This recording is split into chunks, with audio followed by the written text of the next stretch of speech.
مساء الخير. مجرد شطابة قديمة، لكن عندها دور مهم. يمكن لها تعطيك اخويا 30 درهم، يمكن لها اختي تصوري بهاد الشطابة القديمة 600 ريال كبداية.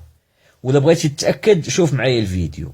الشطابة تنحيدو لها داك الشيء القديم ديالها، تنعاودو نديرو لها ثقوب اخرى. هذوك الثقوب اللي كانت فيها الاول نعاودو نكبروهم. الهدف من هاد الطريقة هو ما تبقاش هاد البياسة القيمة تلاح في الزنقة. المشكل ديالها غتبقى في الطبيعة آلاف السنين، عاش يمكن لها تحلل في التربة. حنا غادي ندخلوا لها هاد المادة. الله يجازي بخير الناس اللي صوروا الفيديو واللي خاضوا هاد الطريقة، لهم مني كل الحب والاحترام. انا بغيت نعرض هاد الفكرة على خوتي المغاربة وعلى كاع المتتبعين الكرام. هاد التقابل اللي داروا الناس في الشطابة خوتي غادي يدخلوا ليهم هذاك التوب، يعني غادي تتحول لواحد الشطابة عندها خيوط. وحنا تنشوفوا داك الشطابات تيتباعوا في مرجان وفي لي سوبر مارشي، شطابة وعندها خيوط لتحت طوال تيديرون تيجفوا بهم المسائل. هذه هي الطريقة الإخوان الأخوات، يعني الخويطات غيدخلوا في قلب الشطابة وترجع شطابة فريدة من نوعها. شطابة يمكن لك تبيعها ب30 درهم. 30 درهم لا شيء بالنسبة للإنسان تبيع ليه بحال هذا المنتوج.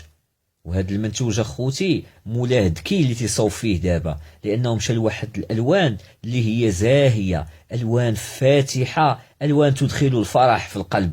اللي شافها غتعجبو. لكن هذا المنتوج اخويا دابا غير صالح للبيع. علاش؟ حيت باقي داك الخيوطه اللي ركبنا الفوق باقيين تيبانو، والمستهلك تيرفض هذا الشيء ديال الخيوطه ولا شي حاجه زايده، رغم ان المنتوج اصبح صالح للاستعمال.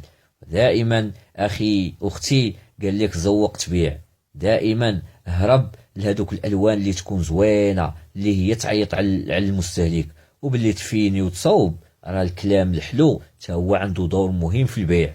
تفضل يا خالتي، هاك يا لاله، هاك يا اختي، هذه واحد الشطابه، واحد العزافه فيها 4 في 1، تتعزف تتشطب تتقاد تسلخي بها مول الدار. كل فوائد خالتي. ولا بانت لك المراه كبيره شويه ما تقولش لها خالتي باش ما تزعجهاش، ديما اختي ولا لاله من الاحسن على حساب السن.